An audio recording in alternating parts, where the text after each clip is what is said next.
हमें supreme court से न्याय की पूरी उम्मीद है। हमें उम्मीद है कि सुप्रीम कोर्ट अपने सुपरविजन में इस जांच को मान्यता देगा। सर, वंदे मातरम बिल आज सदन में पेश किया जा रहा है। वंदे मातरम बिल सदन में पेश किया जाना निरर्थक टाइप में है, क्योंकि वंदे मातरम तो हर भारतीय की आत्मा में है। कांग्रेस पार्टी ने अपने हर अधिवेशन में, हर छोटे बड़े प्रोग्राम में वंदे मातरम गाती है। ये भारतीय जनता पार्टी वाले तो वंदे मातरम के विरोध में थे। ये भारतीय जनता पार्टी वाले तो जनगण मन राष्ट्रगान के विरोध में थे। ये भारतीय जनता पार्टी वाले तो संविधान को इन लोगों ने जलाया है। इन भारतीय जनता पार्टी वालों ने तो तिरंगे को जलाया है। संघ तो कहता था तिरंगा अशुभ है। तो ये लोग आज की डेट में सिर्फ सांप्रदायिकता को बढ़ाने के लिए, हिंदू मुसलमान कराने के लिए, विषयांतर करने के लिए इस तरीके के निरर्थक बिल ला रहे हैं। वंदे मातरम जन जन भारतीय की दिल में है। सर, सत्र से पहले कल संसदीय बैठक हुई है जिसमें 3 घंटे तक चली मीटिंग की अध्यक्षता राजनाथ सिंह ने की।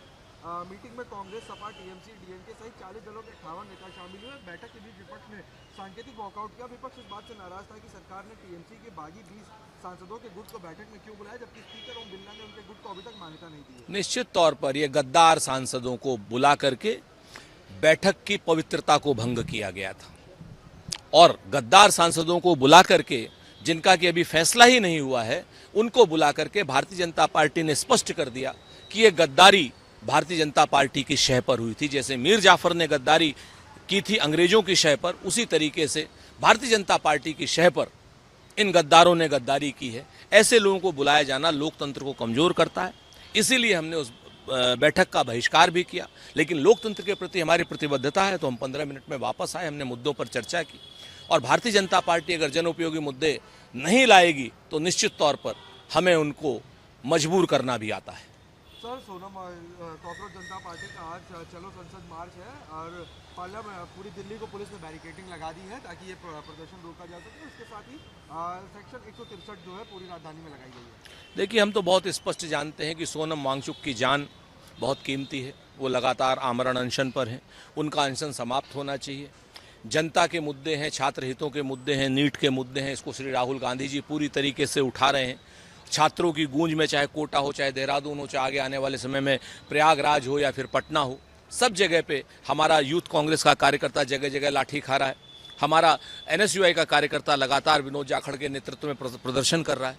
तो ये प्रदर्शन धर्मेंद्र प्रधान जैसे निकम्मे और नाकारा व्यक्ति के इस्तीफे के लिए हैं, और ये इस्तीफा होना चाहिए। अगर ये इस्तीफा नहीं होगा तो छात्र अपना रास्ता तय करेंगे। सर, सोनम वांगचुक ने 3 शर्तें रखी हैं। उन्होंने अनशन खत्म करने के लिए कहा, जब सरकार शिक्षा व्यवस्था और पेपर लीक पर जवाबदेही तय करेगी या संसद में उनकी मांग उठाने का आश्वासन मिलेगा। उन्होंने ये भी आरोप लगाया है कि उन्हें सफदरगंज अस्पताल में अवैध रूप से नजरबंद कर उनकी आवाजाही और संवाद की स्वतंत्रता सीमित की गई है। ये तो बहुत अलोकतांत्रिक बात है। ये डिक्टेटोरियल एटीट्यूड की बात है। सोनम वांगचुक साहब को बिल्कुल फ्री कर देना चाहिए। अगर वो एक कॉज के लिए लड़ रहे हैं, उस कॉज को अगर आप मान लीजिए, क्या मांग रहे हैं सोनम वांगचुक? सिर्फ एक इस्तीफा धर्मेंद्र प्रधान का, वो एक नाकारा निकम्मे मंत्री का। वो भी सरकार अपने अड़ियल रवैये से नहीं देना चाहती। हिटलर शाही सरकार दिखा रही है। इस हिटलर शाही का जवाब सदन में भी और सड़क पर भी कांग्रेस पार्टी और इंडिया गठबंधन करारा देगी। सर, मध्य प्रदेश कैबिनेट ने यूनिफॉर्म सिविल कोड के ड्राफ्ट को मंजूरी दे दी है। कल विधानसभा में पेश होगा यूसीसी बिल। मध्य प्रदेश मंत्रिमंडल ने रविवार को एक ऐतिहासिक निर्णय लेते हुए समान नागरिक संहिता विधेयक को मंजूरी दी है। मध्य प्रदेश प्रदेश है या कोई देश है? मध्य प्रदेश तो भारत का हिस्सा है, और भारत के हिस्से में भारत का संविधान चलता है, गणराज्य का संविधान चलता है। मध्य प्रदेश में कोई अलग संविधान तो चलता नहीं, न उत्तराखंड में चलता है, न असम में चलता है। लेकिन भारतीय जनता पार्टी वाले राज्यवार यूसीसी क्यों लाते हैं? यूनिफॉर्म सिविल कोड कहां से हो गया? ये तो राज्य का सिविल कोड हो गया। क्या उनको अख्तियार है? बिल्कुल अख्तियार नहीं है। जो मुद्दा केंद्र का है वो केंद्र लाए। केंद्र सरकार क्यों इस मसौदे को लेकर के नहीं आती है?